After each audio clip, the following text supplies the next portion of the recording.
رخ ایسا چاند جن پر ہے شیدا نور مجسم صلی اللہ حق اللہ حق اللہ میرے نبی کا رخ ایسا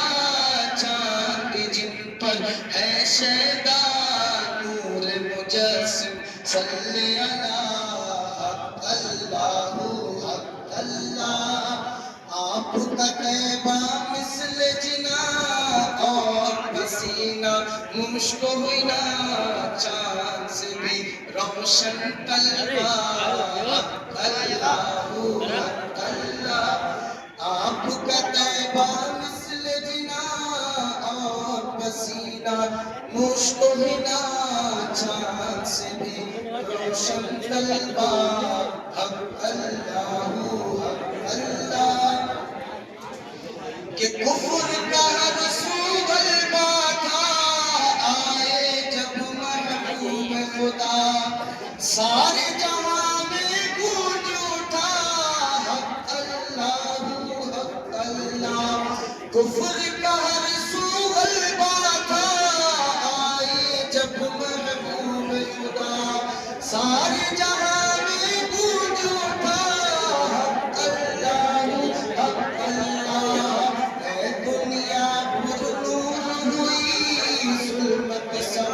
کافور ہوئی چاند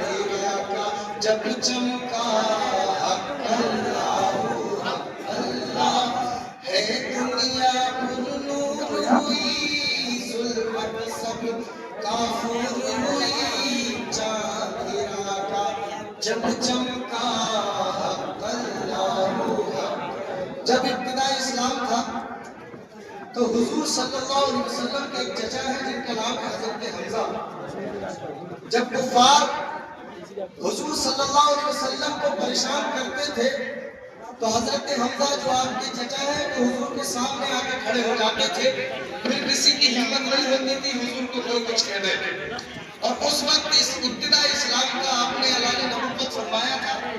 تو اس وقت کا یہ واقعہ شاعر نے لکھا ہے کہ صحن کعبہ کے اندر چھائی فضا ہے ایمان کی صحن کعبہ کے اندر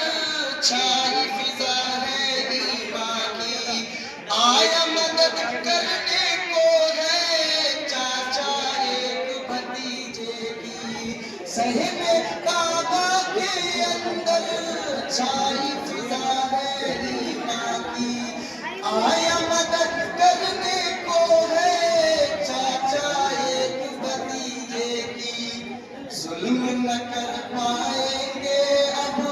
مکے کے ظالم جابر بول اٹھے ہیں اب حمزہ حق اللہ حق اللہ ظلم نہ کر پائیں گے اب مکے کے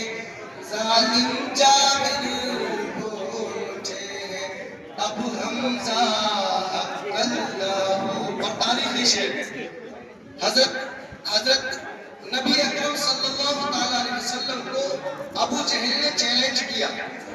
غور سے سننا چیلنج کیا ابو جہل نے کہ ہم تو تمہارے کعبے میں آتے ہیں لیکن تم ہمارے بت خانے میں نہیں آتے ہو ہمیں کوئی ڈر نہیں ہے ہم کعبے میں بھی آتے ہیں کعبے میں چکر لگاتے ہیں لیکن آپ ہمارے بت خانے میں نہیں آتے کبھی ہمارے بت خانے میں آئے اگر آپ واقعی اللہ کے نبی ہیں تو بت خانے میں آ کے دکھائے لیکن سنیں ایمان تازہ ہوگا جب نبی بت خانے میں پہنچے تو ہوا کیا شاعر کہتا ہے کہنے لگا ابو جہل کے ہم کعبہ میں تو جاتے ہیں بت خانے میں میرے بھلا آپ نہ کیوں کر آتے ہیں کہنے لگا ابو جہل کے ہم کعبہ میں تو جاتے ہیں بت خانے میں میرے بھلا آپ نہ کیوں کر آتے ہیں اپنے قدوم پاک کو جب بت خانے میں اے